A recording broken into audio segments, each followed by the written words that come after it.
मुझे चरणों से लगा ले मेरे श्याम मुरली वाले, मुझे चरणों से लगा ले मेरे श्याम मुरली वाले।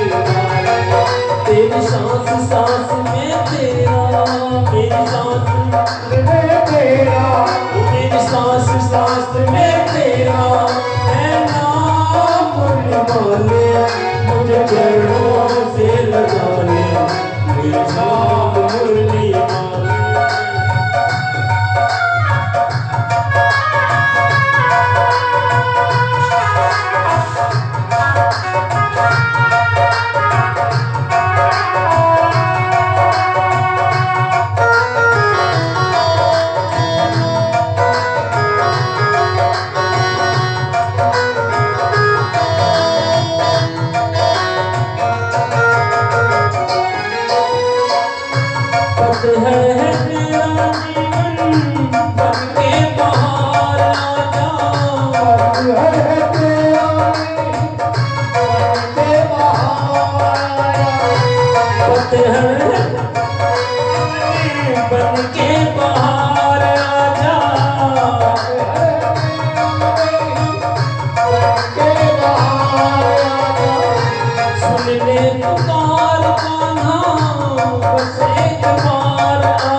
मुझे चरणों से लगा ले वो मेरे श्याम मुरली वाले, मुझे चरणों से मेरे श्याम मुरली वाले, मुझे चरणों से लगा ले मेरे श्याम मुरली वाले, मुझे चरणों से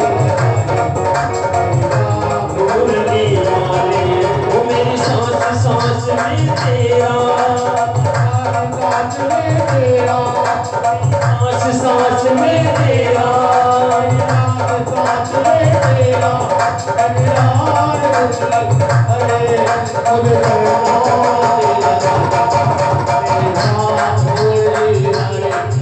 मुझे चरणों से लगा ले मेरे श्याम मुरली वाले, मेरी सांस सांस में तेरा, मेरी सांस सांस में तेरा है नाम मुरली वाले, मुझे चरणों से लगा ले मेरे श्याम मुरली वाले, हो मुझे चरणों से लगा ले मेरे श्याम मुरली वाले। जय जय श्री राधे, जय जय श्री राधे। आइए समय काफी हो चुका है और सब गुरुदेव भगवान हमारे बीच में व्यासपीठ पर आसीन हो चुके हैं। बहुत ही सुंदर कथा श्री गुरुदेव के श्रीमुख से आप सुन रहे हैं और आज कृष्ण जन्म महोत्सव बड़े ही धूमधाम से आदरणीय गुरुदेव के सानिध्य में आप यहाँ पर मनाएंगे। तो शीघ्र श्रीमद् भागवत कथा के पंडाल में पहुंचे और कथा सुनकर अपने जीवन को धन्य करें। बोलो बांके बिहारी लाल की जय।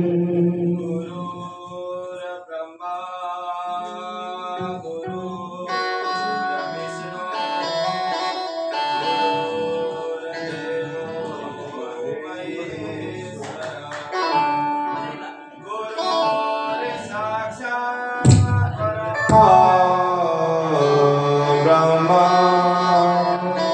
तस्मै श्री गुरवे नमः।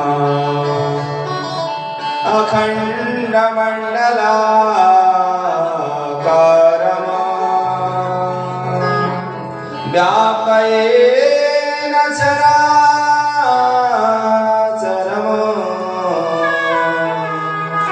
तत्पदम् दर्शितमेन तस्मै श्री गुरवे नमः। नारायणं नमस्कृत्य नरं चैव नरोत्तमम् देवीं सरस्वतीं व्यासं ततो जयमुदीरयत्। कृष्णाय वासुदेवाय हरे परमात्मने करुणाकलेशनाशाय गोविन्दाय नमो नमः। गोविन्दाय नमो नमः। तेयं सदा परिभवः नममीष्टदोहम् तीर्थास्पदं शिवविरञ्चिनो तं शरण्यम्। पीडितार्तितं पर्णतपालभवाब्धिभूतम् वन्दे महापुरुषते चरणारविन्दम्।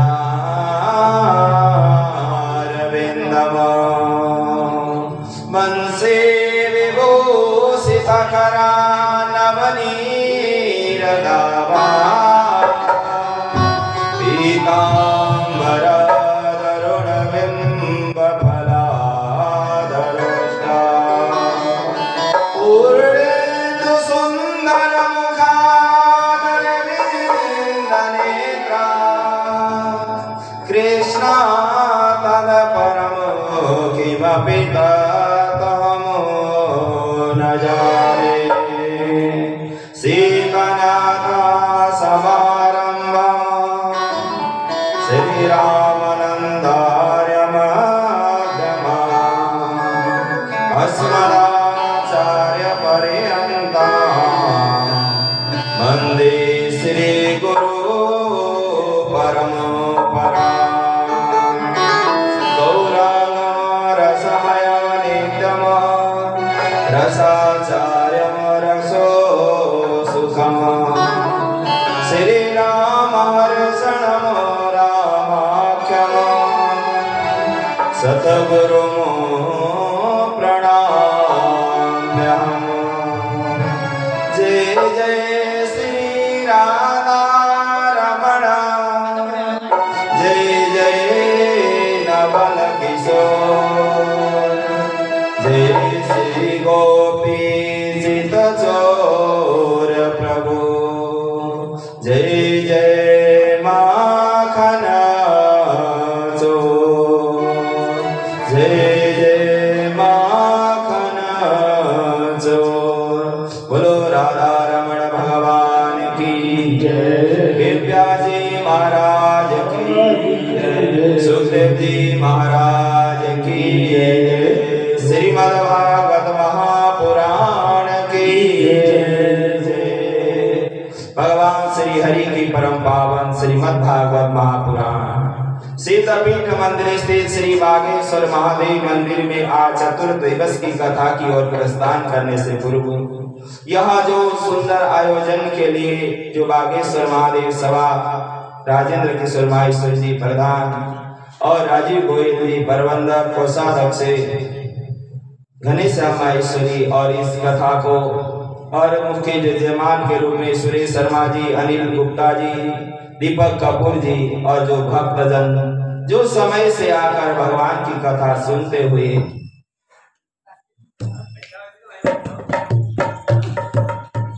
श्री कृष्ण गोविंद हरे मुरारी नाथ नारायण वासुदेव।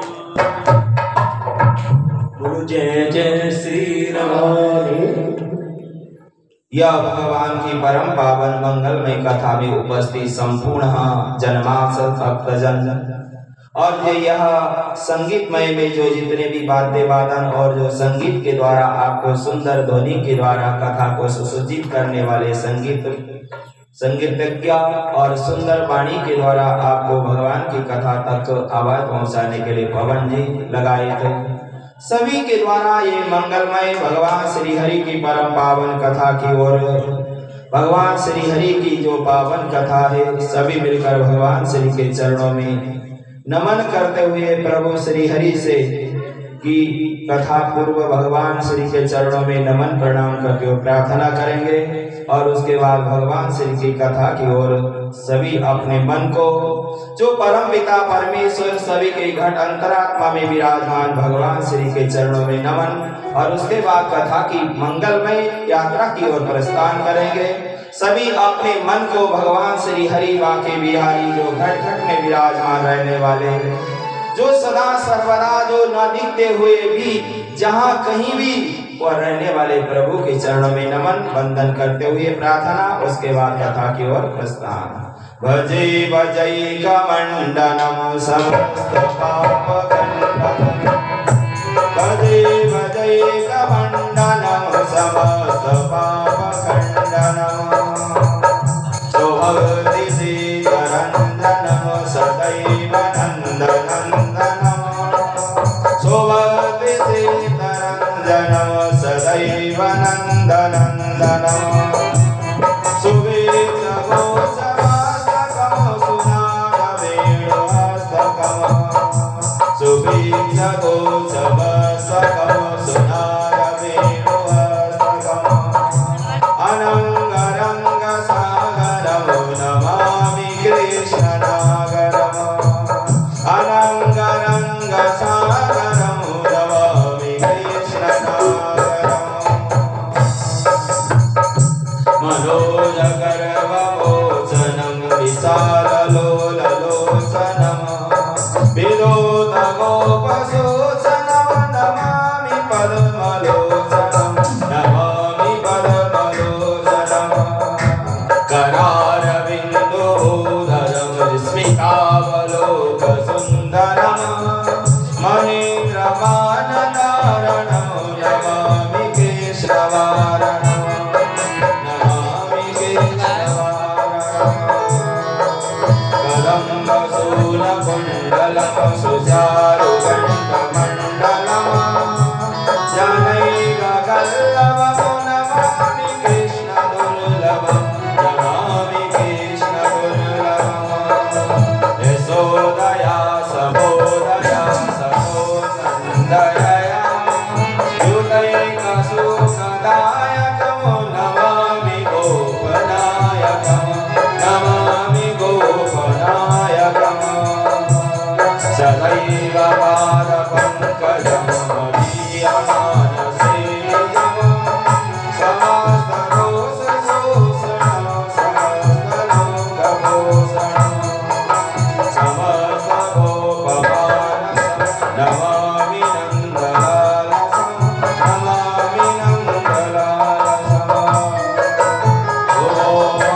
भवागतारकं भवाब्धिकर्णधारकं, यशोमति किशोरकं नमामि चेतचोरकं, नमामि चेतचोरकं, भवागतारकं भवाब्धिकर्णधारकं, यशोमति किशोरकं नमामि चेतचोरकं, श्रीगन्धवन्दिनीं सदा सदा सलिङ्गिनीं, दिने दिने नमो नमो नमामि नन्दसम्भवं, नमामि नन्दसम्भवं, गुणाकारं सुखाकारं कृपाकरं कृपापरं, सुदेशनन्दनं नमामि गोपनन्दनं, नमामि गोपनन्दनं, नवीन गोपनागरं नवीन केलिलं पटं, नमामि वेगसुन्दरं तडितकलशलसरपटं, समस्त गोपनंदनम हृदय अम्बुजकैकबोधनम नमामि कुञ्जमध्यगं प्रसन्नमानुसुवनम् कामदायकं नमामि दिगन्तचारुसायकं रसालवेणुगायकं नमामि कुञ्जनायकं नमामि कुञ्जनायकं विलोकगोपिमानोगिकल्पसायिनीं नमामि गुकानि परवैरिणीयपायिनीं यथा तथा कथैव कृष्ण सतकथा मया सदैव गीयतां तथा कृपा विधीयताम् प्रमाणिका करो यत्र हृदये पुमानम् भवेश नन्दनन्दने भवे भवे सुभगति चिन्तनम् भवे भवे सुभगति चिन्तनम् भवे भवे सुभगति चिन्तनम् भवे भवे सुभगति चिन्तनम् जय जय श्री राधे श्याम जय जय श्री राधे श्याम जय जय श्री राधे श्याम। परम पावन परम मंगलमय भगवान श्री हरि की परम पावन कथा। जो भगवान श्री हरि की परम मंगलमय कथा का कल जहाँ विश्राम किया गया था, वहां से आगे की ओर प्रस्थान करते हुए प्रभु श्री को नमन करते हुए कल के प्रसंग में आपने परीक्षित ने जो प्रश्न किया कि जो पापी को लेकर कहाँ ले जाया जाता है और पापी को कैसे तड़पाया जाता है, प्रश्न किया था।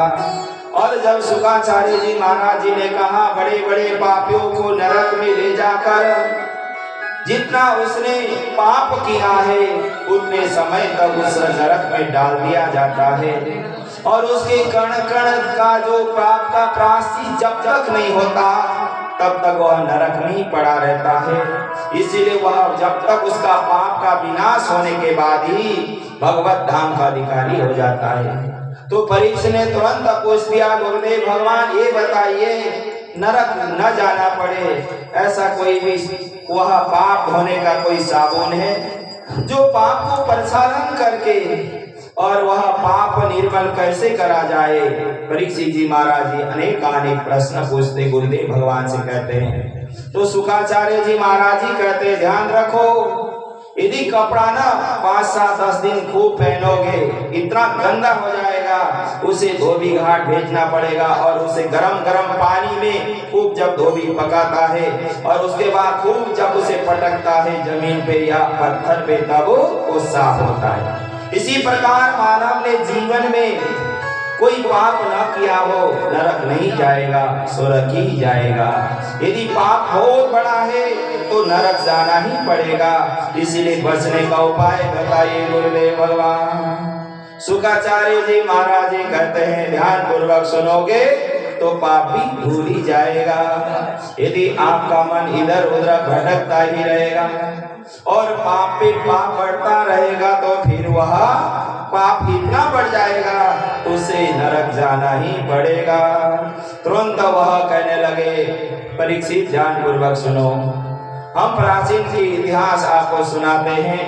और कहने लगे एक बहुत ज्ञानी महापंडित श्री अजामिल जी हुए जो भगवान श्री हरि के अनन्य भक्त तो थे पर कहा गया ना ये मन बड़ा चंचल है, अभी भगवान में लगा है और अभी पता नहीं कौन से गलत कार्य में कब लग जाए कुछ पता नहीं।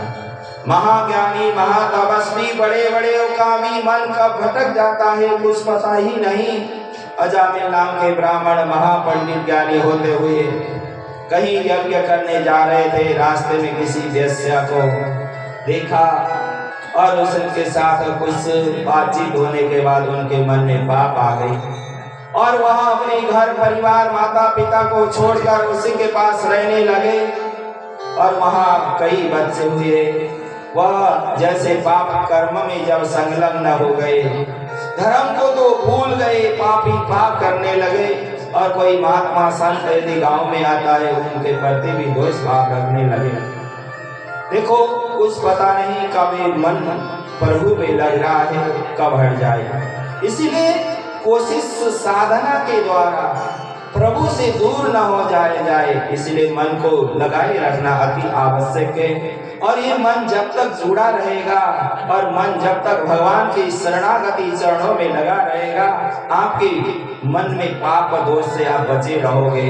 जब आपका मन भगवान से हटकर इसी दुष्ट कर्म में जब लग जाएगा, फिर दोबारा जोड़ना मुश्किल हो जाता है। जैसे कोई रस्सी है, जब तक नहीं तोड़ोगे एकदम सीधी है, और जब एक बार टूट गया तो गांठ पड़ जाता है। ऐसे ही मन भगवान के प्रति जुड़ा ही रहेगा तो वह गांठ नहीं आने की, जीवन में पाप से बच जाओगे। और यदि वह मन हट जाएगा तो फिर पाप कर्म भी हो सकता है। अजामिल नाम के ब्राह्मण अब जंगल में ही रहने लगे।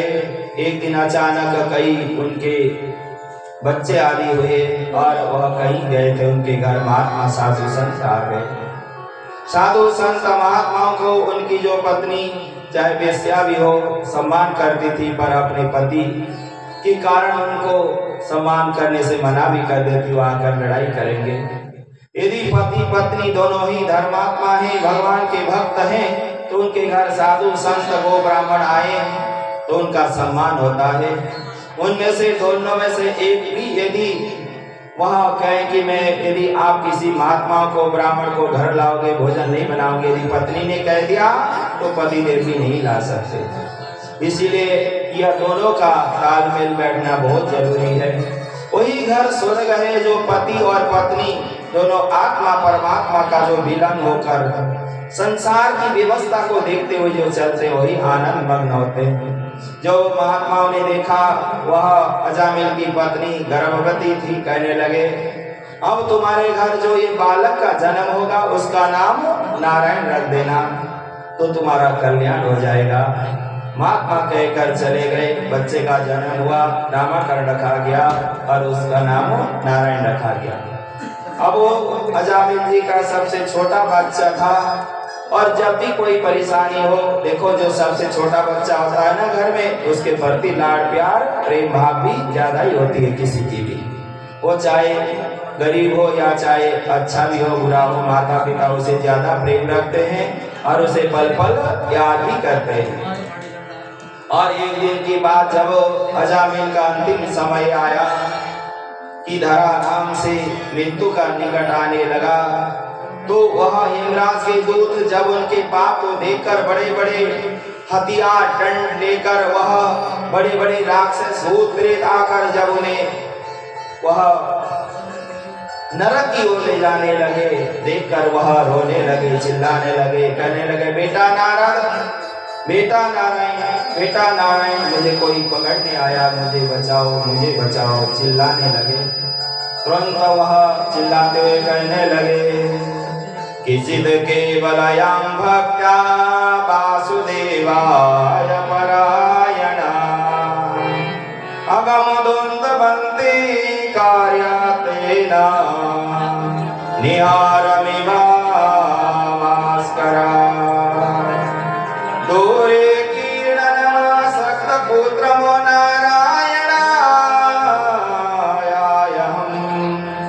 पलावितेन शौरेणा सैवजोहा कुलेन्द्रियः।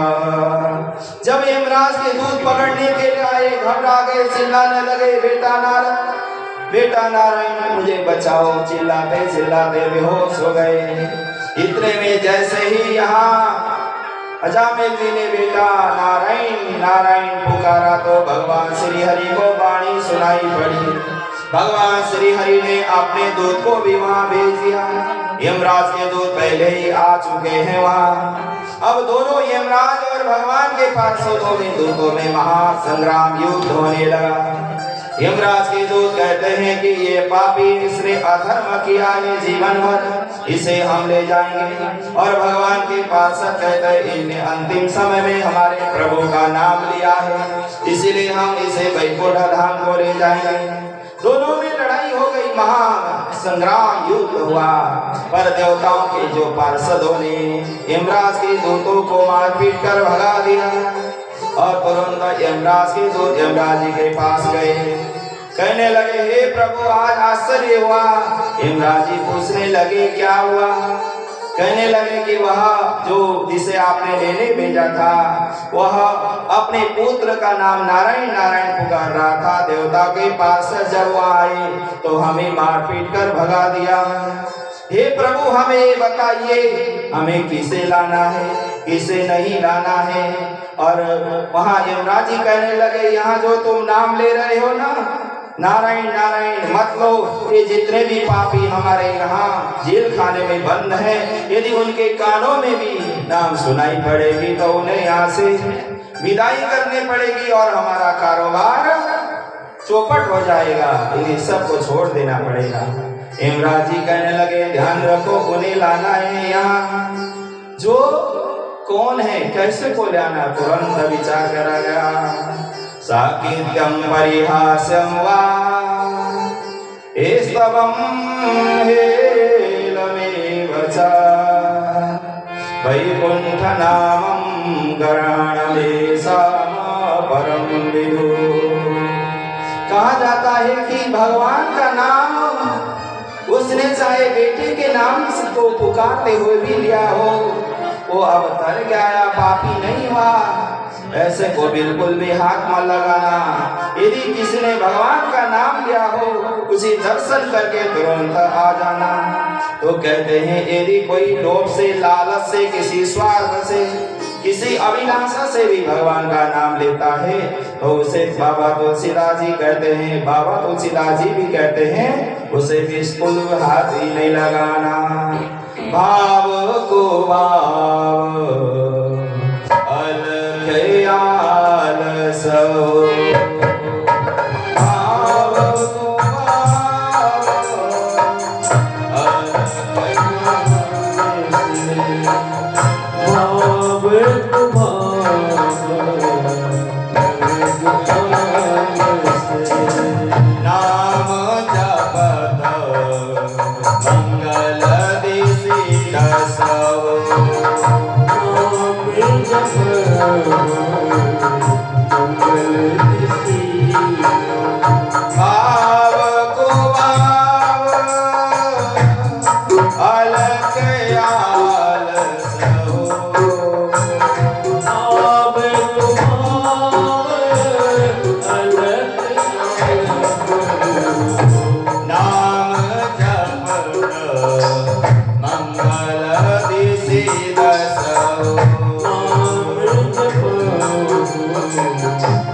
चाहे भूभाव से हो चाहे लोभ से हो चाहे लालच से हो, यदि जिसने भी भगवान का नाम जपा हो अवश्य में वह तर जाएगा। ये साक्षात यमराज जी करे धर्मदूत धर्म धुरंधर। और कहा क्या है भगवान से बढ़कर भगवान का नाम है। भगवान को किसी ने देखा या ना देखा, जिसने भगवान को नाम को जपा है वो अवश्य में वह तर जाता है। इसीलिए पुनः तुलसीदास बाबा ने कहा है कहूँ कहाँ लगी नाम बड़ा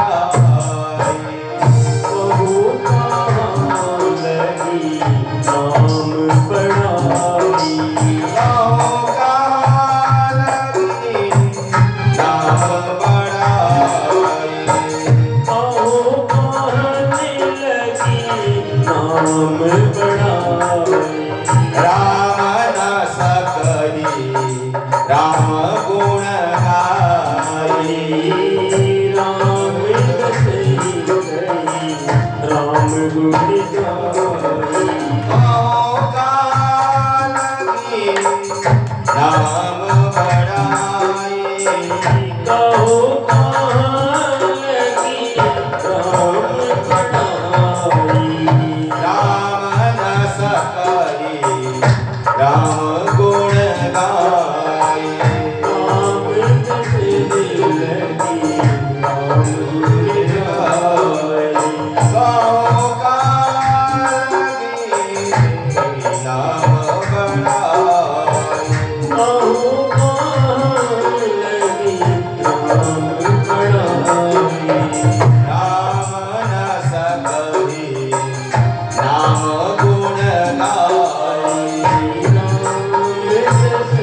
नाम की महिमा गुणगान नहीं कर सकते। नाम की महिमा कितनी बड़ी है। भगवान श्री राम को किसी ने प्रत्यक्ष रूप में देखा या नहीं देखा, पर प्रभु श्री राम का नाम, प्रभु श्री कृष्ण, अन्य लक्ष्मी नारायण और उमा महेश्वर शंकर का नाम जपने मात्र से कहा जाता है संपूर्ण पाप जलकर भस्मीभूत हो जाता है। कहा गया है भगवान की जो चरित्र और भगवान की महिमा का चिंतन करने से कहा गया है यस्य स्मरण मात्रेण जन्म संसार बंधना। जिन प्रभु का स्मरण करने से, विचार करने से, दर्शन करने से, सरल रज पीने से जन्म जन्म के पाप मिटकर भस्मीभूत हो जाते हैं। इसीलिए ध्यान रखो, श्री यह धर्माचार्य धर्मराज श्री वह कहते हैं कि हे दूतों ऐसे को पकड़ के लाना। यमराज जी कहने लगे जो कभी भी भगवान की पूजा नहीं करते, जो जिनके आंख प्रभु ने दिया भगवान को देखते भी नहीं, और जिनको प्रभु ने हाथ दिया भगवान की सेवा कभी उन हाथों से जिन्होंने नहीं किया, जिन प्रभु ने जिन मानव को पैर दिया वो चलकर न तो मंदिर पे जाते हैं न तो वह भगवान की कथा श्रवण करते, जिनको कान दिया, जिनके कानानंद द्वारा प्रभु की वो अंतरात्मा में भगवान को नहीं बैठाते, जिन्हें जीव दिया वह भगवान की नाम का जप नहीं करते, ऐसे को पकड़ कर लाना। तुरंत क्या कह रहे हैं जिह्वा न भक्ति भगवत गुण नाम देयम चेत सै स्मरत शरणारविंदम कृष्णाय नो नमते क्षिरये कदापि तानयान मध्यमसो अकृत विष्णु कीर्तम।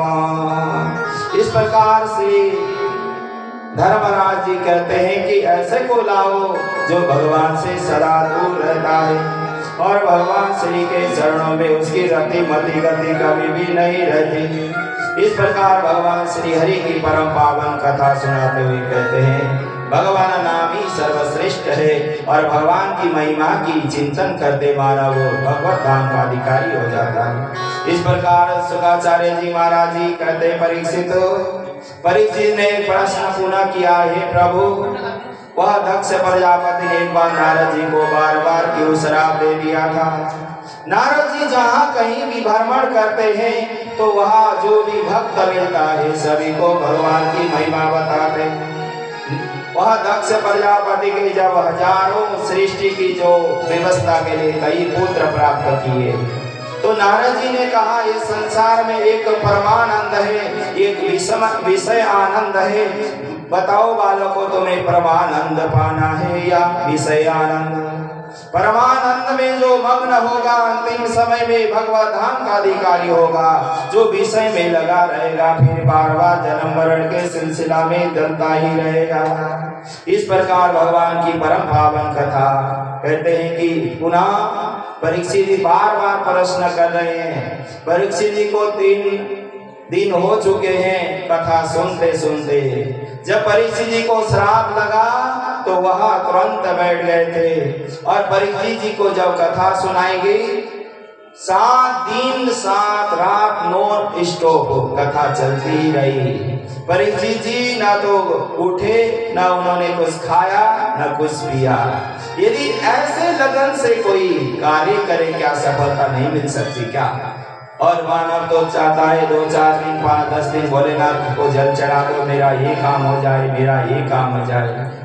तो तुरंत परीक्षित जी कहने लगे गुरुदेव भगवान ये बताइए एक बार दानव में से भी जो दीति के पुत्र हैं विश्वरूप उनको गुरु क्यों बनाया गया, तुरंत वह देवता के गुरु क्यों बने। तो शुक्राचार्य जी महाराज जी कहते हैं परीक्षित एक समय जब वह बृहस्पति देव जो देवताओं के गुरु इंद्र के पास जा रहे थे कुछ सलाह करने के लिए, और इंद्र ने जब देखा कि गुरुदेव आ रहे हैं सम्मान करना न पड़े, देखकर अनदेखा कर दिया। तो देखो जब कोई सम्माननीय माता पिता अपने बच्चों के पास जाएं या कोई बड़ा बुजुर्ग या सम्माननीय आदमी किसी के घर हम जाएं और लोग हमें देखकर अनदेखी करें, क्या उस घर जाया जाएगा? बृहस्पति देव ने तुरंत श्राप दे दिया, तुम्हारे अहंकार का उत्पत्ति होगा, तुम्हारे राज्य में अविनाश की ओर अग्रसर होने वाला है। गुरु ने जब श्राप दे दिया और वह इंद्र परेशान हो गए, चारों तरफ ढूंढा मिले नहीं। फिर वह राक्षसों के कुल में उत्पन्न दिति के पुत्र जो विश्व रूप महाज्ञानी महातपस्वी थे, उन्हें ही गुरु बनाया गया। पर देखो, जो जिस परिवृत्ति का होगा उसके कुछ न कुछ असर अवश्य भी उसके अंदर प्रवेश हो ही जाएंगे। उन्होंने तुरंत वह नारायण कवच का ज्ञान तो दे दिया और महायज्ञ करने लगे। यज्ञ करते करते देवताओं के नाम पे यज्ञ करते करते राक्षसों का भी नाम का यज्ञ करने लगे। अब जब सभी वह इंद्र को पता चला कि ये तो हमारे खिलाफ ही यह यज्ञ कर रहे हैं, इसका फल हमें न मिलकर दानवों को मिलेगा और दानव भयंकर युद्ध में हमें पछाड़ेंगे। तुरंत वह इंद्र ने वह विश्व रूप को एकदम उनके सिर काटकर अग्नि में भस्म कर दिया। धराधाम में चारों तरह हाहाकार होने लगा। तो इस प्रकार जैसे ही वह हाहाकार होने लगा, वही जो इंद्र है वह वृतासुर बनकर, वह जो विश्व रूप है वृतासुर नाम के भयंकर राक्षस बनकर चारों तरफ आतंक मचाने लगे। और जैसे ही चारों तरफ अनेक प्रकार की जब आतंक मचने लगी और वह वृतासुर को कोई मार ही नहीं सकता, इतना शक्तिशाली हो गया। और मन में विचार किया गया, सभी देवी देवताओं का जो वैकुंठ धाम में मीटिंग हुई, अब इसे मारने के लिए क्या करना पड़ेगा? इसने बहुत तप किया है। तुरंत सभी ने कहा एक ही उपाय हो सकता है। एक महात्मा है जो बाल्यकाल से पूरे जिंदगी भर तप करते रहे और उनके जो शरीर की जो हड्डियां के द्वारा जो अस्त्र बनाया जाएगा, उसी से इसकी मृत्यु होगी, नहीं तो ये कभी भी मरने वाला नहीं है। अब चारों तरफ बड़ी परेशानियां फैल गई। सभी ने मन में विचार किया, किसी के पास जाकर कोई कैसे कहेगा आप अपने सारे जिंदे आदमी को सारे शरीर के हड्डियां दे दो? इतना दयावान और इतना भक्तिबद्ध कौन होगा? सभी इंद्र आदि देवता गए दधीचि मुनि के पास। दधीचि जी ने कहा, तुम्हारे स्वार्थ के लिए मुझे मारने के लिए आए, मेरे से हड्डी मांग रहे हो? मैं अपने इस प्राण को कैसे त्याग दूं? इस प्राण को त्याग कर सारी हड्डियां तुम्हें कैसे दूं, जिसे वृतासुर का तुम्हें वध करना है? तुरंत जब हंसने लगे, काफी देर बाद कहने लगे, कोई बात नहीं, मैं तुम्हारा परिहास कर रहा था, तुम्हारी मन की वाणी को, तुम्हारे विचार को जानना चाहता था। पर बाद में कहने लगे, इस शरीर है ये कल अवश्य में समाप्त हो ही जाएगा और मेरे इन हड्डियों के द्वारा यदि किसी राक्षस का वध होता है और राज्य व्यवस्था में कोई बाधा पहुंचा रहा है, उस दुष्ट का विनाश हो, तो अवश्य में वह जो कार्य करना करो। उनके शरीर में नमक खूब लगा दिया गया, गौ माता ने उसे चाटती रही और उनकी सारी शरीर की वह जो आत्मा परमात्मा में विलीन हो गई और वो जो उनका शरीर की चमड़ियां सब हट गई और वह हड्डियों के द्वारा ब्रह्मा जी ने वज्र अस्त्र आदि अस्त्र शस्त्र बनाए। फिर उसके बाद जैसे ही वह इंद्र उन्हें मारने के लिए युद्ध करने के लिए जब गए, तो साक्षात उन वज्र में भगवान के दर्शन करने लगा। तुरंत उसने पहले तो इंद्र को एकदम युद्ध में घटक गया और वह इंद्र वृतासुर के पेट में पड़े रहे, काफी दिन तक वह तड़पते रहे। उसके बाद जैसे ही उन्होंने नारायण कवच का जो पाठ किया था, उनकी मृत्यु हुई नहीं, वह थोड़ा थोड़ा उसके अंदर ही पेट को काट कर निकल कर आए। पुनः दोनों के बीच में महायुद्ध होने लगा। तुरंत वह वृतासुर कहने लगा, ये जो अस्त्र शस्त्र तुम लाए हो, इसमें मेरे श्री हरि मुझे दिख रहे हैं, ये कहां से ला रहे हो? मेरे द्वारा जो अनर्थ पाप हुआ था, अब मुझे प्रायश्चित होने का समय आ गया। वह तुरंत उस वज्र को देखकर, देखो कितना दैत्य होते हुए भी पूर्व काल में महान धर्मात्मा राजा थे और बाद में जब पाप के कारण वह वृद्धासुर होकर जन्म लिया था, तो अपने पूर्व जन्म की सारी वह चीज का याद करते हुए प्रार्थना करा, हे प्रभु ये संसार में धर्म अर्थ और कामों से मुझे कुछ भी नहीं चाहिए। हे प्रभु मुझे आपके चरणों में रति और मति और गति चाहिए। प्रार्थना करने लगा, अहम हरे तव पादैकमूलम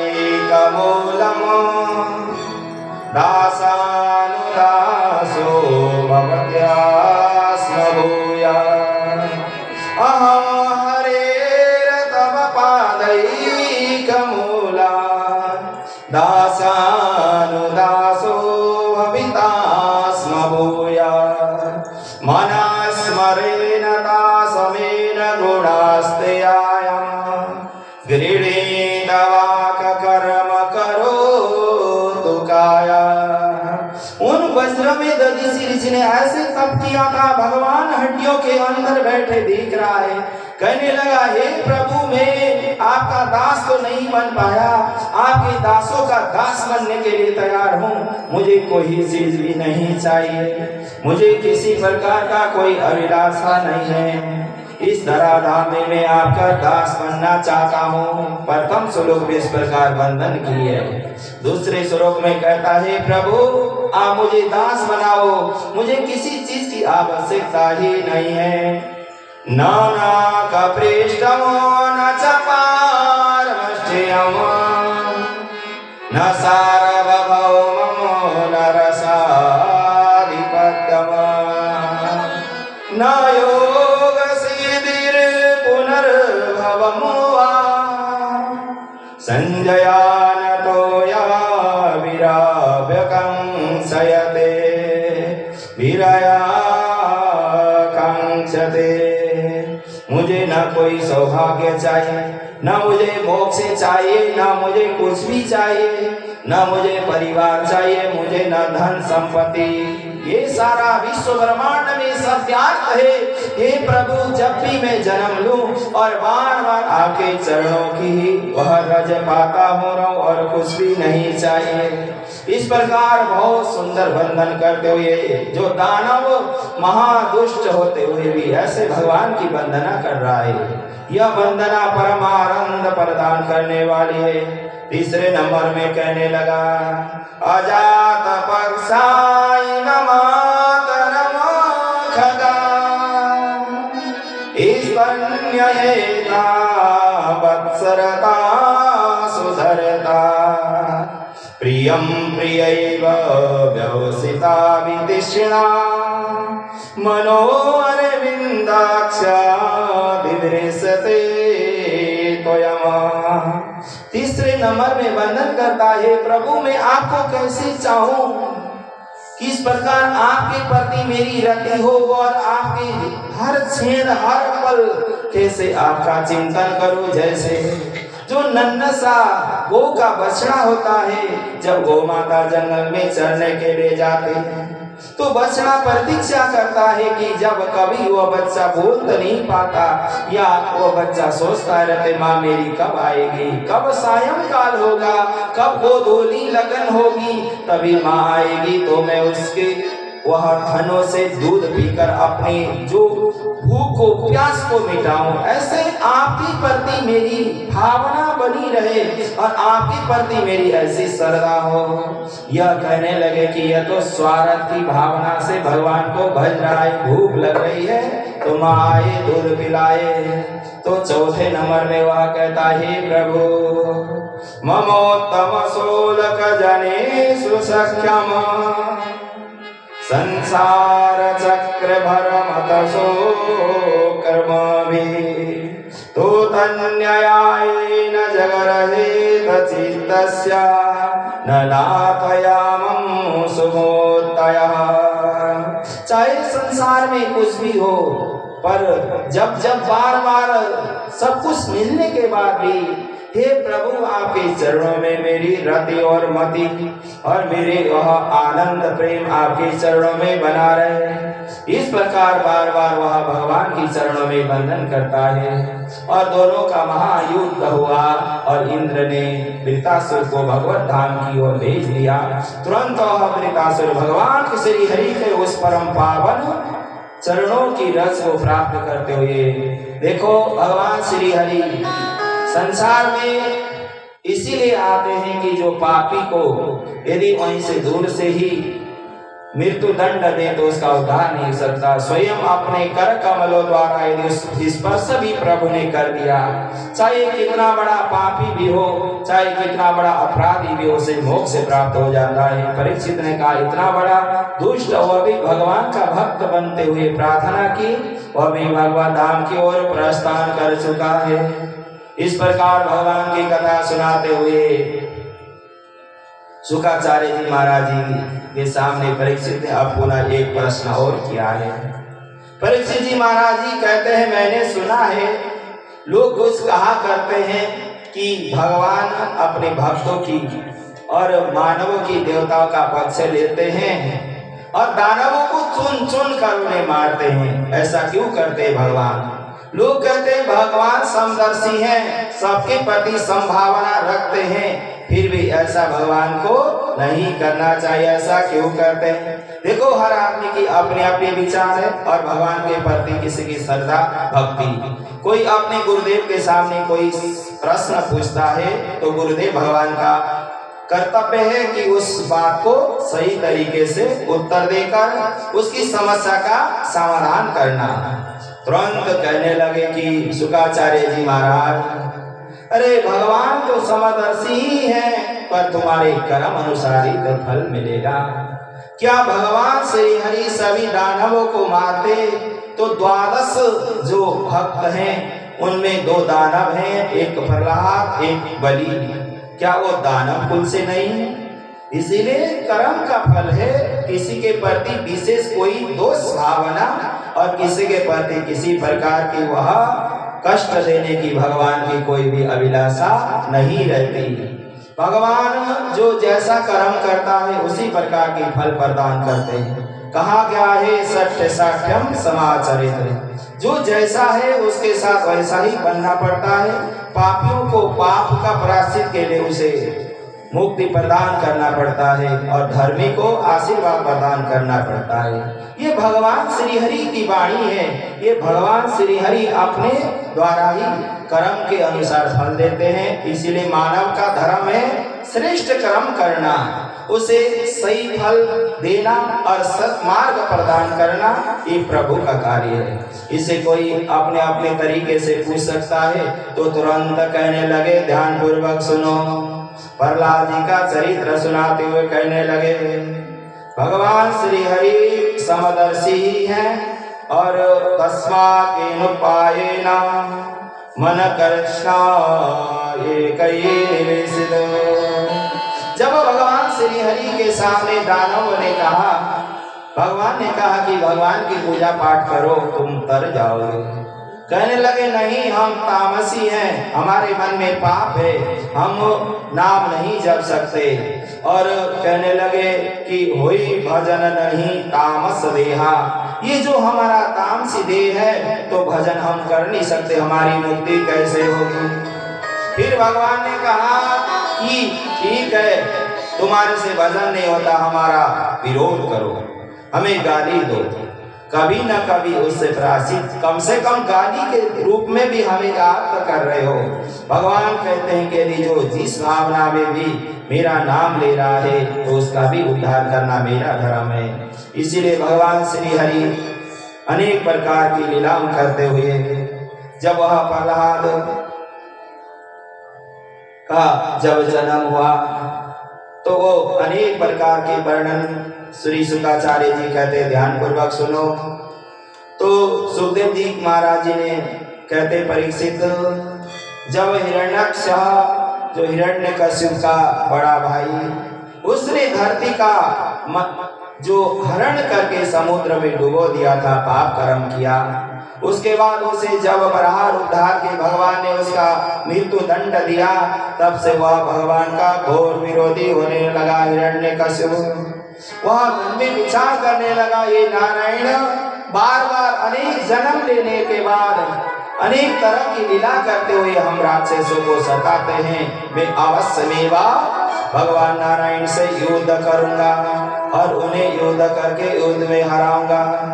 हिरण्यकशिप ने अपने पत्नी कयाधु को कहा, तुम घर रहो, मैं जंगल में जाकर खूब तप करूंगा और इतना शक्तिशाली बनूंगा, तभी आकर उस नारायण से युद्ध करूंगा। जंगल में जाकर किसी वृक्ष के नीचे बैठकर तप करने लगा। वहां वृक्ष से कुछ आवाज आने लगी, नारायण नारायण। वह भाग कर आया, पुनः भटकता रहा कई जगह, फिर महान पर्वत में जाकर वह तप करने लगा। तप करते करते इतना तप कर लिया कि वह अपने आप को वहीं स्थापित कर दिया।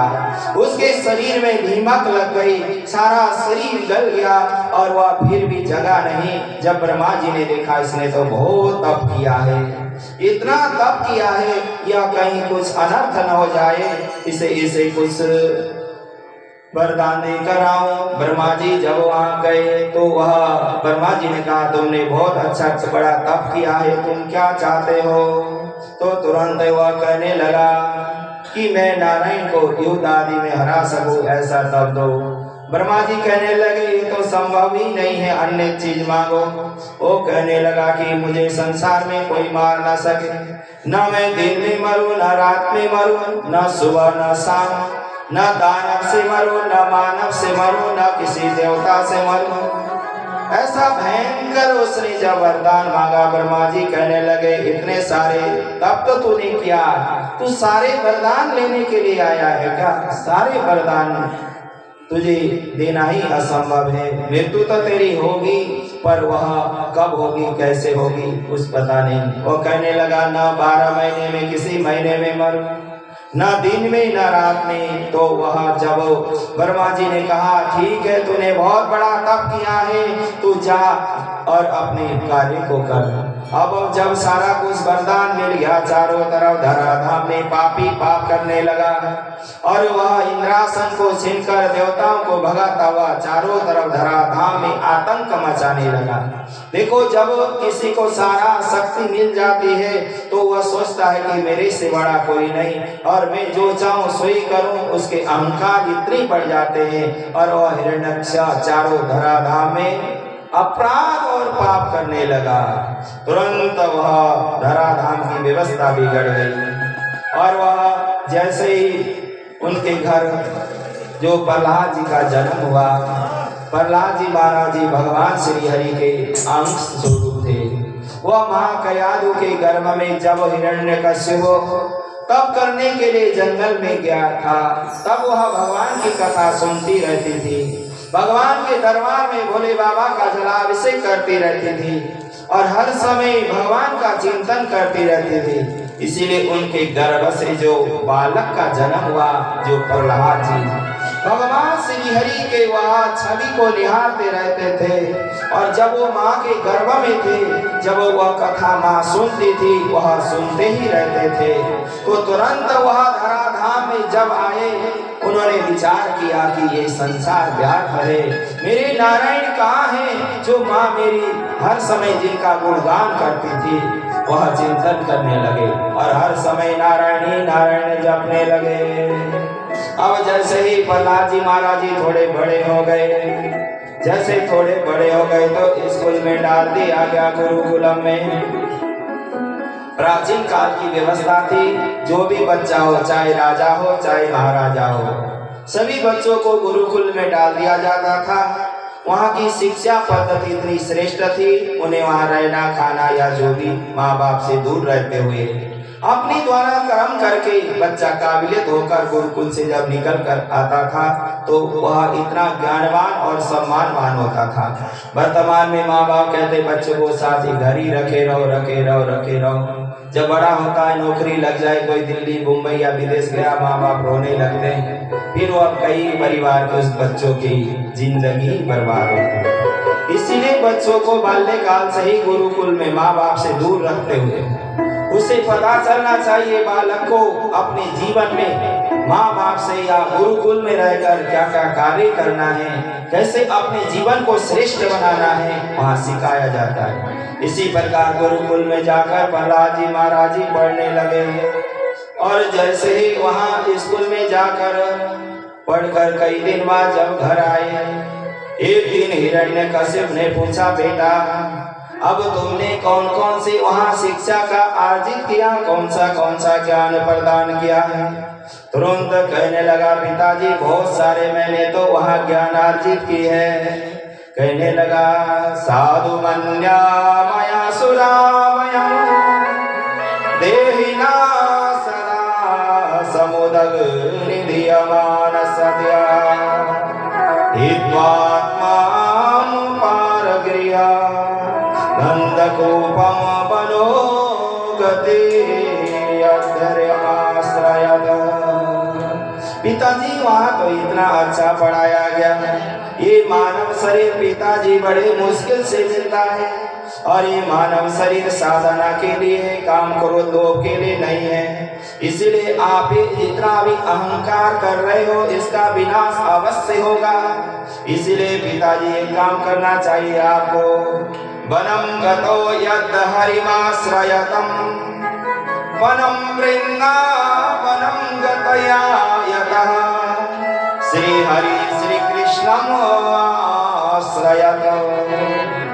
पिताजी जब वृद्ध अवस्था आने की समय होती है, जहाँ भगवान श्री कृष्ण वृंदावन में निवास करते हैं, उनके चरणों में जाकर वह ध्यान लगाना चाहिए और प्रभु के चरणों में अपने मन को समर्पित कर देना चाहिए।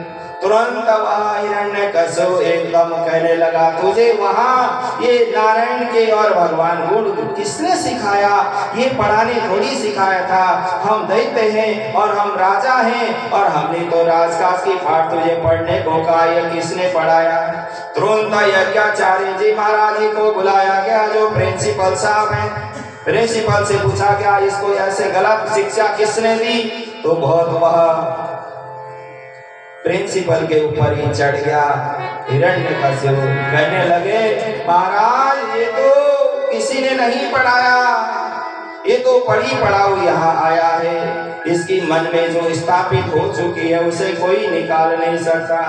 तुरंत वह प्रिंसिपल और बच्चे को मारने पीटने के लिए अनेक प्रकार से गाली देने लगा। कहने लगा, दैत्य चंदन मणि जातो अयम कंठका द्रुमा, तू दैत्य के चंदन जैसे वन में तेरा जन्म हुआ और तू कांटे की तरह बनकर ये हमें ही सूख रहा है।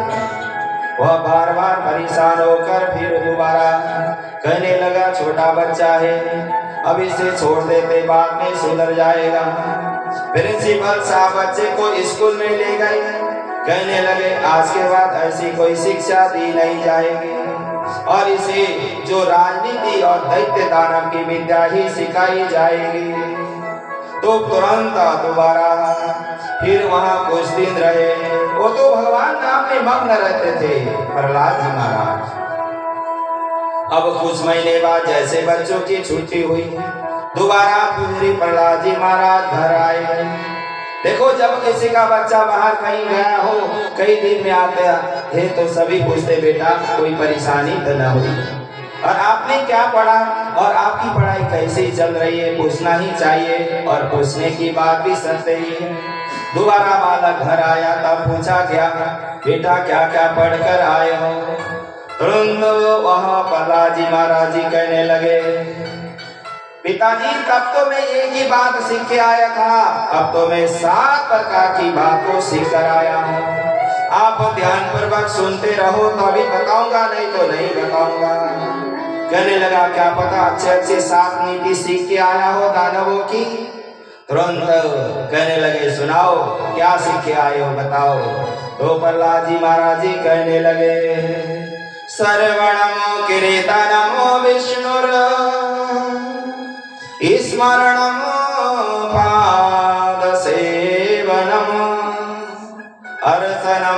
वंदनम दास्य सख्यात्मा निवेदनम इसी पुंसार्पिता विष्णुर भवेदेस्तनमं लक्षणा क्रियते भगवत धामा मन्यते नएवमत्तं च। कहने लगे पिताजी, सबसे पहले भगवान की कथा को श्रवण करो, फिर भगवान की कथा के प्रति कीर्तन करो और उन प्रभु का खूब जब स्मरण करो और प्रभु की जो पाद की सेवक करो और भगवान की अर्चन करो, उसके बाद प्रभु का वंदन करो, फिर जो दास्य सख्य आत्मा निवेदित करके यह कहो, हे प्रभु मेरे पास जो कुछ भी है आपका दिया हुआ है और आपके ही है और आपने मुझे दिया है, आप जब चाहे आप उसको स्वीकार कर सकते हो। इसीलिए यह संपूर्ण नवदा भक्ति जो आपके चरणों में इस भावना से जब कोई भगवान श्री के चरणों में नवदा भक्ति की यह परम पावन जब वंदन की श्रवणम कीर्तनम विष्णुर स्मरणम पाद सेवनम अर्चनम वंदनम दास्य सख्यात्मा निवेदिनम। यदि कोई मानव इस प्रकार भगवान की ये नवदा भक्ति के द्वारा प्रभु के चरणों में वंदन नमन करता है तो उसके जो भी मनोकामना अवश्य में वह पूर्ण हो जाती है। इस प्रकार वह जब नवदा भक्ति सुनाई गई, हिरण्यकश्यप चिल्लाने लगा, तू तो एक चीज पहले सिखाया था, इतने 9 चीज सीख के आया, तू तो हमारे परिवार का सत्यानाश कर लेगा, तुझे अब हम छोड़ने वाले नहीं हैं। हिरण्यकश्यप ने पकड़कर कहा, अपने दूतों को ले जाओ, इसे अग्नि में डाल दो। और कभी अग्नि में डाल दिया, कभी पहाड़ से नीचे जमीन पे और वह नदी में फेंक दिया, कभी जहर पिला दिया, कभी सांपों से डसाया, खूब डराया, मारा पीटा। कहने लगा ये सुधर जाएगा, भगवान नाम भूल जाएगा, पर वह कभी भी भगवान नाम से दूर नहीं रहे। जितना भी विपदा आई जीवन में, जितना भी कष्ट दिया गया, पर वह भगवान का जो नामामृत का जिन्होंने जप किया था, तप किया था, उन्हें कुछ भी असर नहीं हुआ। फिर पुनः स्कूल में गए, उन्हें सोचा तो इतना कष्ट दिया गया, ये ठीक हो जाएगा, सुधर जाएगा, भगवान के नाम जपना छोड़ देगा। पुनः वह स्कूल में गए तो फिर स्कूल में जाकर कहने लगे, हे बालकों, हे बच्चों, ये जो शरीर है केवल भगवान खाना पीना सोना और मरना जीने के लिए नहीं है, इस साधना के लिए है और बाल्यकाल से ही साधना करना चाहिए। जब वृद्धावस्था जर्जर बुढ़ापा आ जाएगा, न तो आप चलकर मंदिर जा सकते हो, न आपके हाथों से भगवान की सेवा हो सकती है, न आपके करुणानंद से भगवान की कथा सुन सकते हो, न आप आराम से आसन लगाकर बैठ सकते हो। ये बाल्यकाल में ही हो सकता है, बुढ़ापे में नहीं होने का। आप बुढ़ापे में सोचो कि हम गंगा नहाने जाएं, इतना चलना पड़ेगा, पता चला गंगा जी में ही डूब गए। इसीलिए घर वाले भी कहेंगे ना ना जाने की जरूरत नहीं है। जब बुढ़ापा आ जाएगा, घर में पास में कथा हो रही, कथा में जाओगे, घर वाले कहेंगे ना मत जाओ, ठंड लग जाएगी, बीमार हो जाओगे, तो यह कभी भी नहीं होने का संभव है। इसीलिए बालकों, वही बुद्धिमान है जो बाल्यकाल से ही भगवान की वह परमात्मा को पहचान ले और भगवान के चरणों में उसकी रति हो, मति हो और गति हो। इसीलिए कहा गया, तमेव विदित्वा तिमिर्तु में नान्या पंथा विदते अनाय। श्रुति शास्त्र भी कहता है, प्रभु आप ही ज्ञात कराते हो और आपके द्वारा ही एक परम पावन है।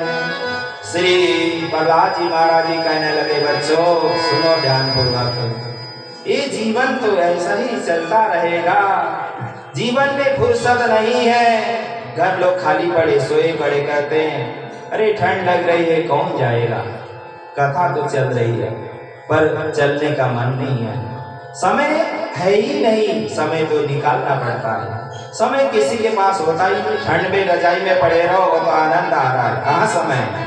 पर रजाई छोड़ के जब आओगे ना तभी तो कथा रूपी अमृत मिलेगी। इतनी आसान नहीं है।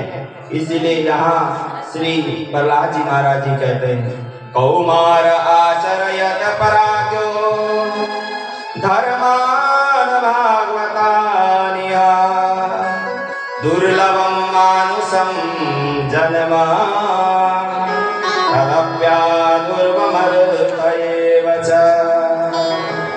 सुखमेन्द्रिकं च दैत्या देहयोगेन देहिना सर्वत्र लभते दैव तथा दुःखमया यत्र। हे बालकों, ये कुमार काल में ही तुम्हारे अंदर जो चीज स्थापित होगी वही तुम्हारे साथ जाएगी और तुम्हारे ही वो परम पावन रहेगी। इसीलिए श्री शुकाचार्य जी महाराज जी कहते, परीक्षित, या जब प्रहलाद जी महाराज जी ने भगवान की भक्ति के बारे में वर्णन करते हुए कहते हैं, जिंदगी जब तक रहेगी फुर्सत न होगी काम से, कुछ समय ऐसा निकालो प्रेम कर लो राम से।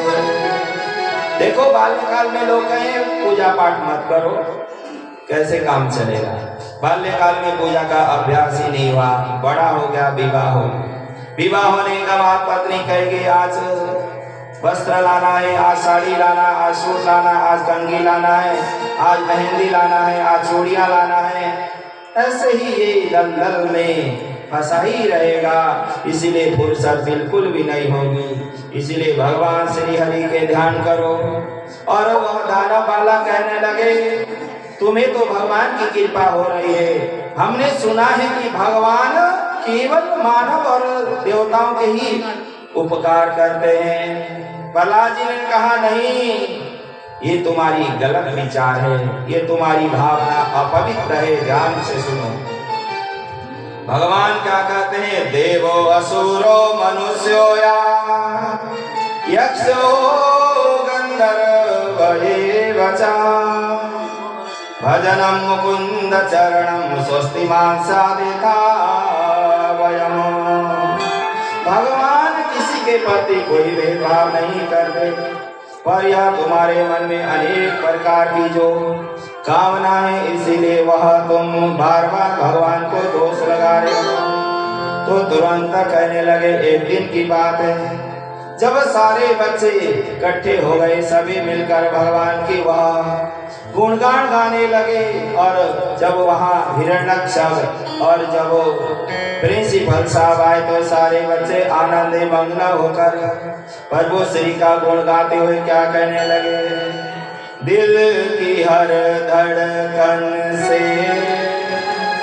तेरा नाम निकलता है, दिल की हर धड़कन से तेरा नाम निकलता है, तेरे दर्शन को मोहन तेरा दास तरसता है, तेरे दर्शन को मोहन तेरा दास तरसता है, दिल की हर धड़कन से तेरा नाम निकलता है, दिल की हर धड़कन से तेरा नाम निकलता है, तेरे दर्शन को मोहन तेरा दास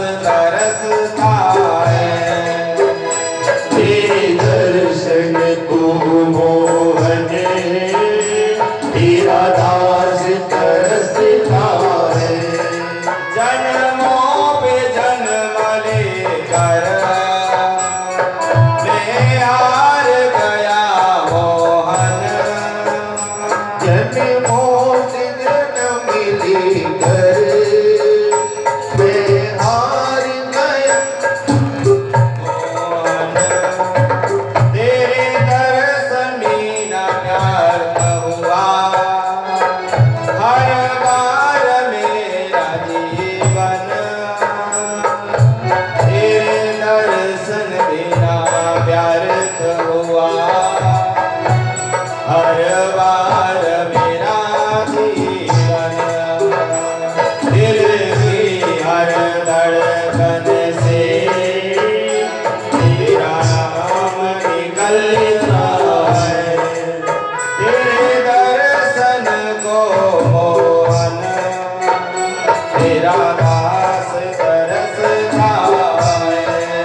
कठपुतली की तरह हमको क्या खूब नचाया है, कठपुतली की तरह हमको।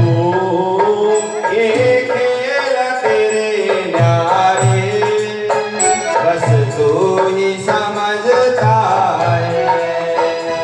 ये खेल तेरे नारे बस तू ही समझता है। दिल की हर धड़कन से तेरा नाम निकलता है। दिल की हर धड़कन से तेरा नाम निकलता है। ये यार सभी साथियों से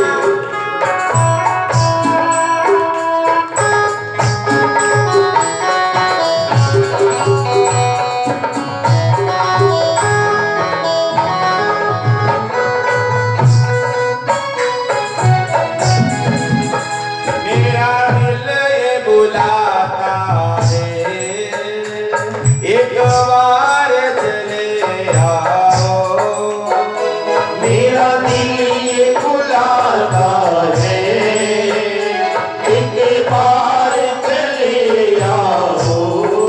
दर्शन देकर प्यारे मेरी बिगड़ी बना जाओ। दर्शन देकर प्यारे मेरी बिगड़ी बना जाओ। मेरे प्रियतम मेरे दिल में अरमान मचलता है। मेरे प्रीतम मेरे मन में अरमान मचलता है। दिल की हर धड़कन से तेरा नाम निकलता है। दिल की हर धड़कन से तेरा नाम निकलता है। जय हो।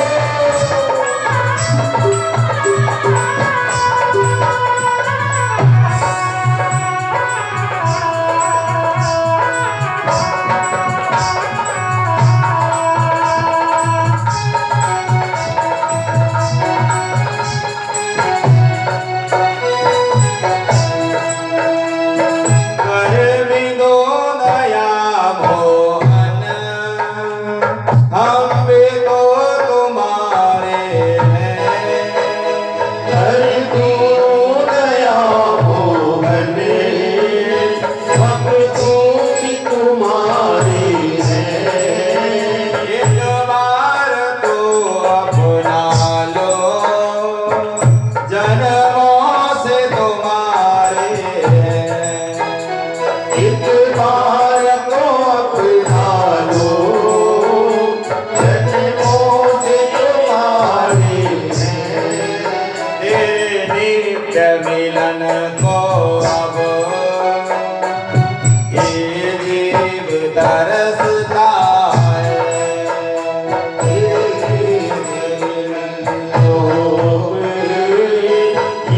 जीव तरसता है। दिल की हर धड़कन से तेरा नाम निकलता है। दिल की हर धड़कन से तेरा नाम निकलता है। दिल की हर धड़कन से तेरा नाम निकलता है। हे श्यामा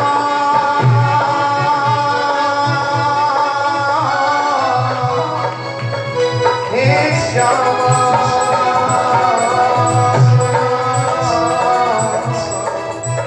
हे श्यामा हे श्यामा। जय जय श्री राम, जय जय श्री राम, जय जय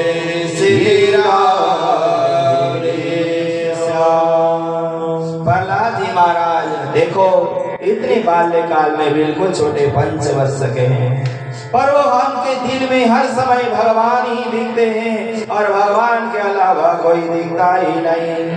पर वह हिरण्यकश्यप ने देखा ये बच्चा बिगड़ गया है, अब इसे तो ज्यादा बड़ा होगा तो ये भगवान का प्रचार और मेरे दुश्मन का प्रचार करता ही रहेगा। अब जब बीमारी बढ़ जाती है क्या करना चाहिए? इसका ऑपरेशन कर देना चाहिए। तुरंत कहने लगा अब तो इसे मृत्यु दंड ही देना चाहिए, इससे बड़ी कोई सजा नहीं हो सकती।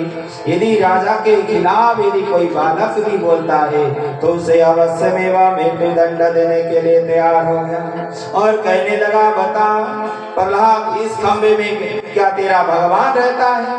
प्रहलाद जी महाराज जी कहने लगे हरि व्यापक सर्वत्र समाना प्रेमते परगट होइते में जाना ईशावास्यमिदं सर्वं कायसौ न सर्वत्र कस्मात् स्तम्भेन न दृश्यते।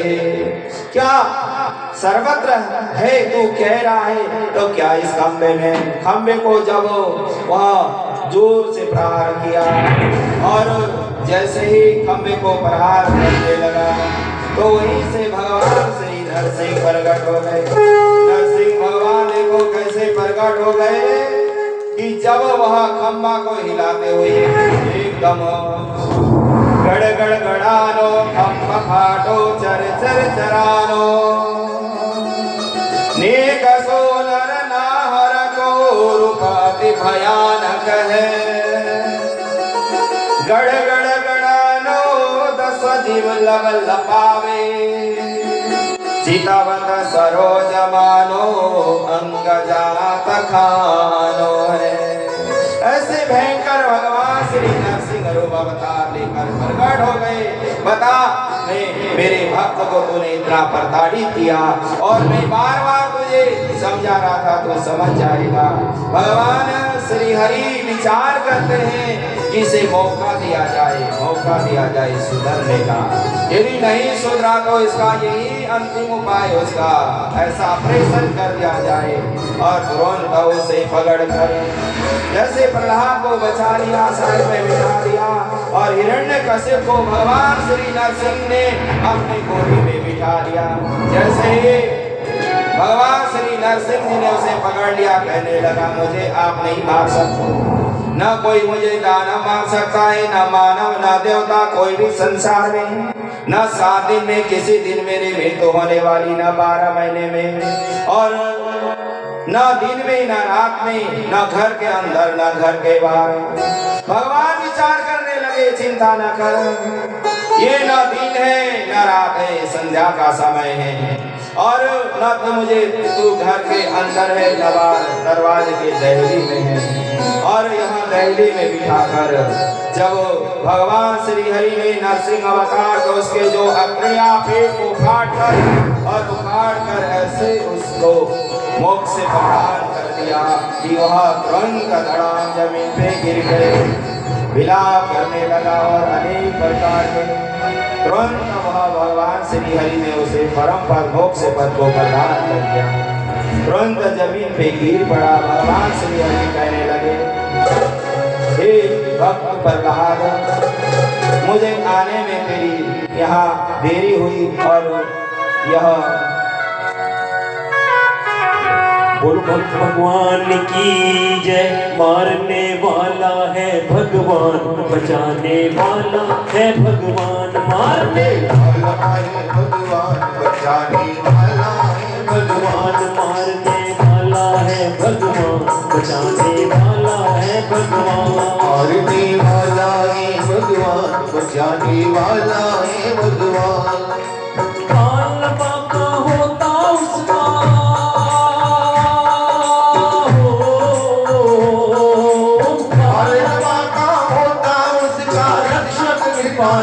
मारने वाला है भगवान, बचाने वाला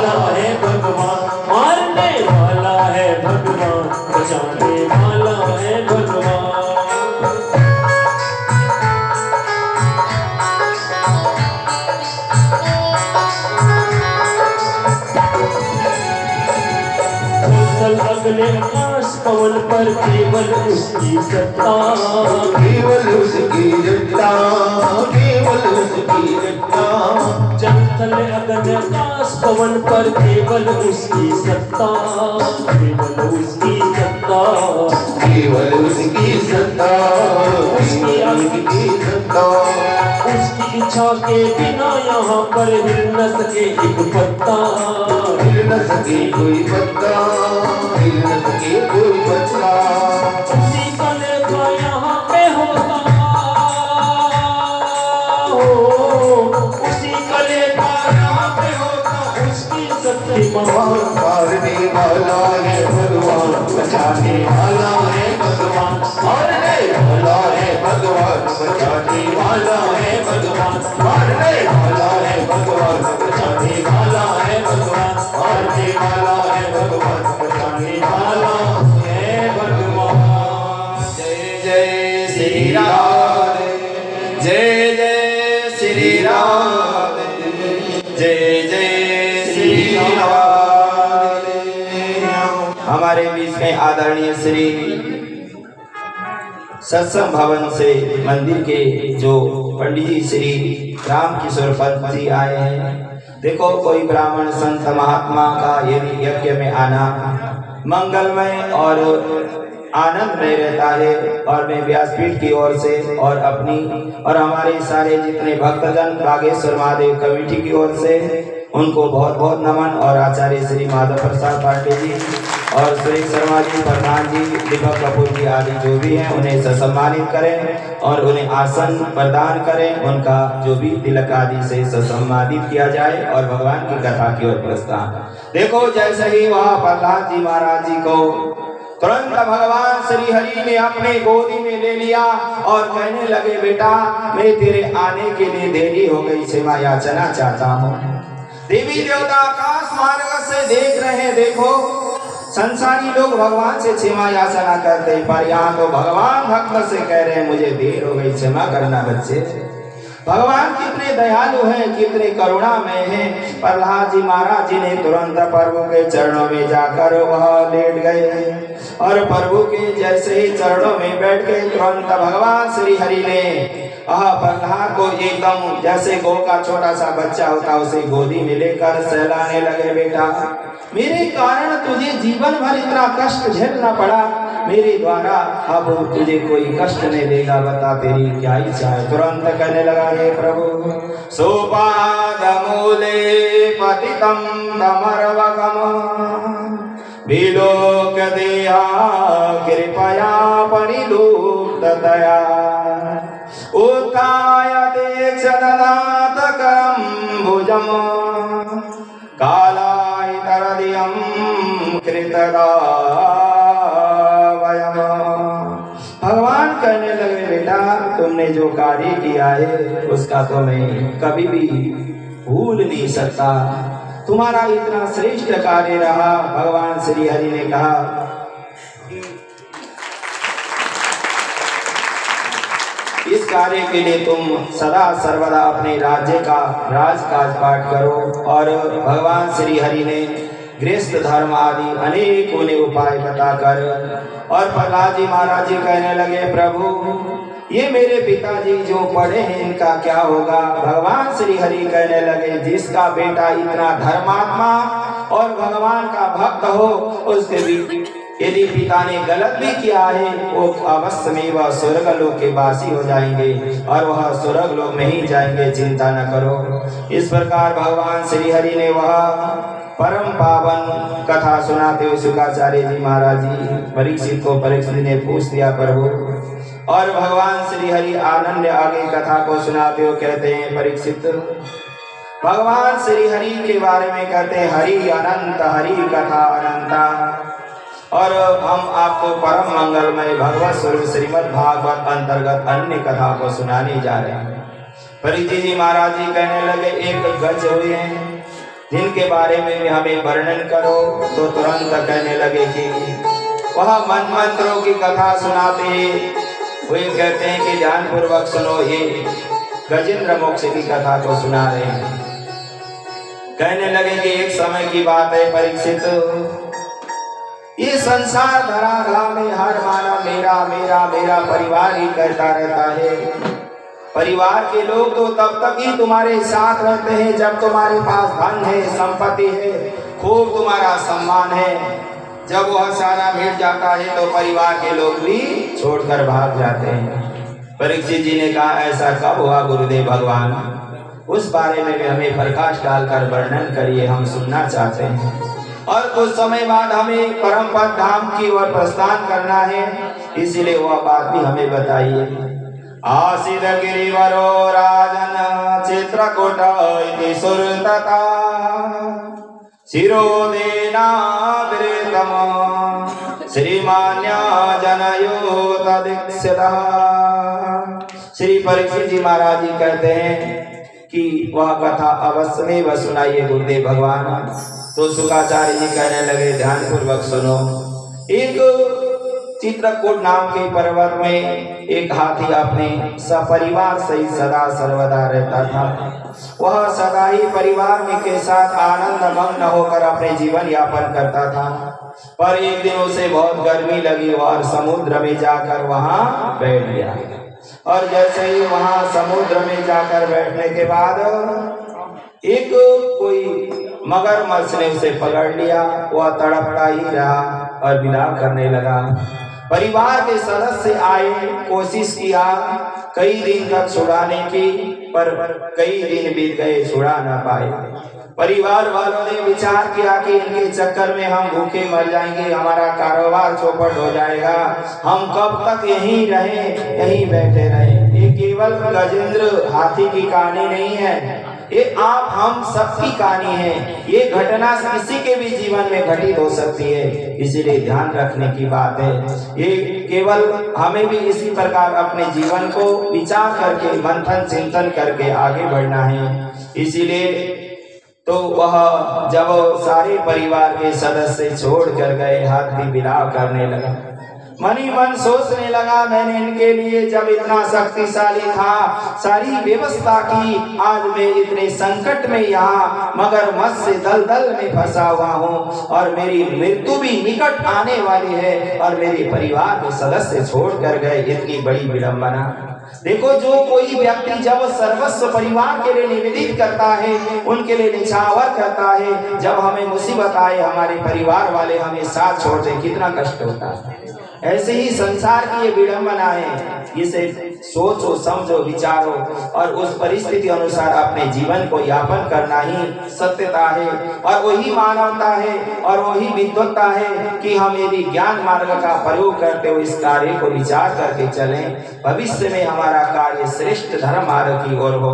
इस प्रकार श्री नानक जी महाराज जी कहते हैं, धराधाम के लोग तो ऐसे ही हैं, इसलिए चिंतन करते रहो, अपने से जो सत्कर्म होता है करते रहो। कोई गारंटी नहीं है कि आपके बच्चा आपके मृत्यु के बाद आपकी क्रिया को विधि पूर्वक संपन्न कराएगा। कोई गारंटी नहीं है किसी का बच्चा अपने पिता को लेकर यदि शमशान घाट अपने कंधों में लेकर वहां जाकर उसकी जो आहुति देकर या उसे भगवान के जो उस शमशान भूमि में भस्मीभूत करके उसके अर्थी को गंगा जी में प्रवाहित करेगा। जो होता है अपने द्वारा ही है, बाद में कुछ होगा नहीं होगा कोई गारंटी नहीं है। इसीलिए श्री नानक महाराज जी कहते हैं, प्रीतम जान लियो मन माई, अपनी सुख से जग बांध्यो, कोहू काऊ को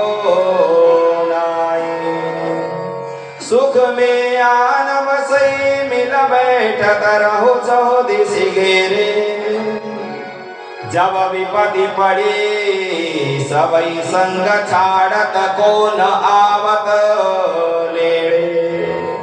जब विपत्ति आती है सुख में सब लोग कहते हैं शामिल हो जाते, आते भी हैं। विपदा जब आ जाए सब छोड़कर भाग जाते हैं, ध्यान रखो। अब वह गजेंद्र हाथी देख रहे हैं चारों तरफ, कोई भी उनको छुड़ाने नहीं आता। परिवार के लोग छोड़ कर गए, विलाप करने लगे। यह संसार के लोग महास्वार्थी हैं, इनका तो बुलाना ही बेकार है। केवल एक करुणामय भक्त वत्सल भगवान श्री हरि ही करुणामय है। यदि किसी भक्त ने करुणा रंग आवाज को यदि आह्वान किया, प्रभु को भगवान को आना ही पड़ता है। तुरंत उसने हाथी ने वह समुद्र से कमल पुष्प को अपने वह सूंड में लेकर भगवान के ऊपर दिखाते हुए प्रार्थना बोला, बहुत ही सुंदर। नमो भगवते तस्मै यकाय चिदात्मकं पुरुषाय दिव्याय परेशाय धीमहि। एवं गजेन्द्रमुपवर्णित निर्विशेषम् ब्रह्मादयो विविधलिंग विदाभिमाना नैते इदो नयस निखिलात्मका त्वयां तत्राखिलामरमयो हरिराविरासित। इस प्रकार कहने लगे, प्रभा किसी का नाम ना लेते, हे परम पिता परमेश्वर, हे जगत के आधार जगदीश्वर, आपके अलावा इस पीड़ा से मुझे कोई मुक्ति देने वाला नहीं है। मैं आपके अलावा मुझे कोई दिखता भी नहीं है। अब मेरे परिवार के लोग तो छोड़ कर गए, आपको जो करना सो करिए, आपकी जो इच्छा है वही मुझे गति मिलेगी और मेरे कर्म का फल तो मुझे मिल ही चुका है। ऐसे सुंदर जब वंदन करके प्रार्थना करने लगे, प्रभु आप ही आओ, आप ही बजा सकते हो, आपके अलावा मेरा उद्धार कोई भी नहीं कर सकता। तुरंत भगवान के चरणों में हाजिरी लगाते हुए प्रार्थना करने लगा, हे गोविंद हे गोपाल, अब तो जीवन हार गए।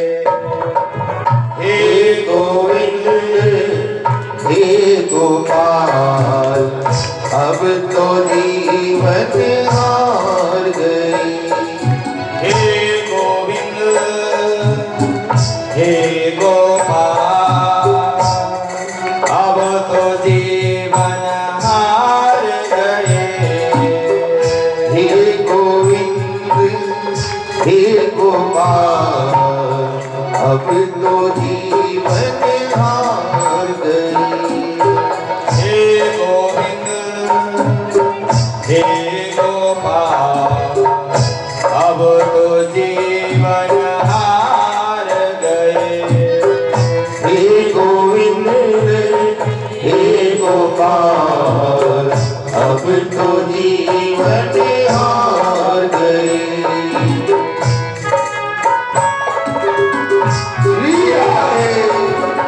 सभी मीठी मीठी तालियों से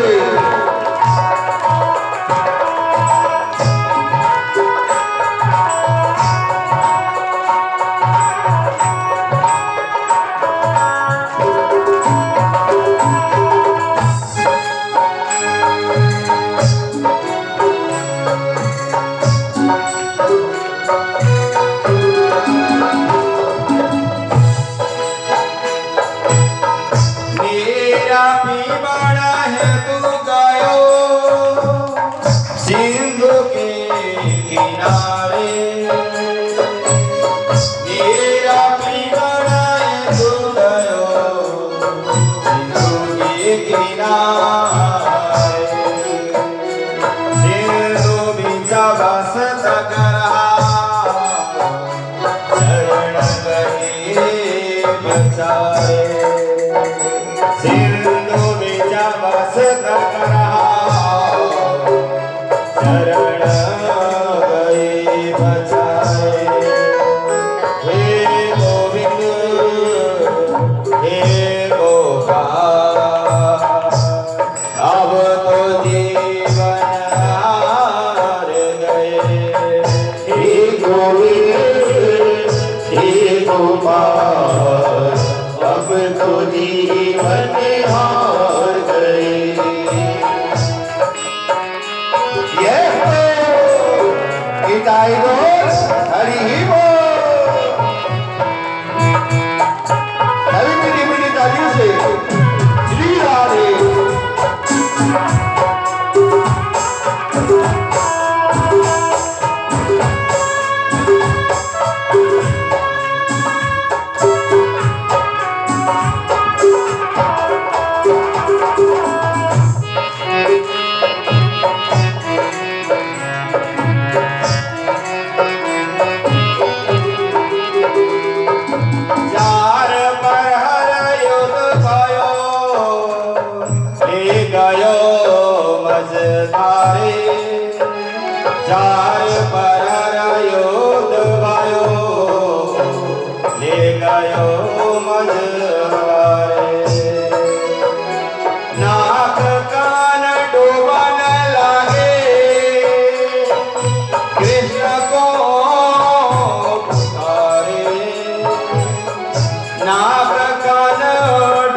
अब तो जीवन हार गए।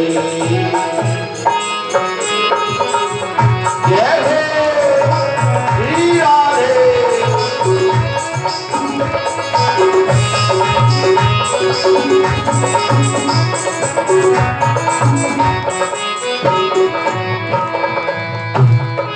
द्वारिका में शब्द गयो सोर भयो बारे। द्वारिका में शब्द गयो सोर गयो बारे। शंख चक्र गदा पद्म गरुड़ लिए। शंख चक्र गदा पद्म गरुड़ लिए। हे गोविंद हे गोपाल अब तो जीवन हार गए। हे गोविंद हे गोपाल अब तो जीवन हार गए।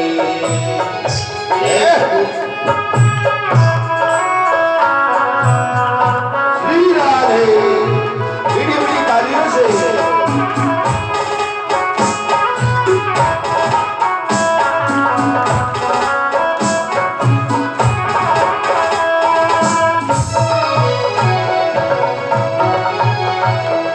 सूर कहे श्याम सुनो शरण हो तिहारे।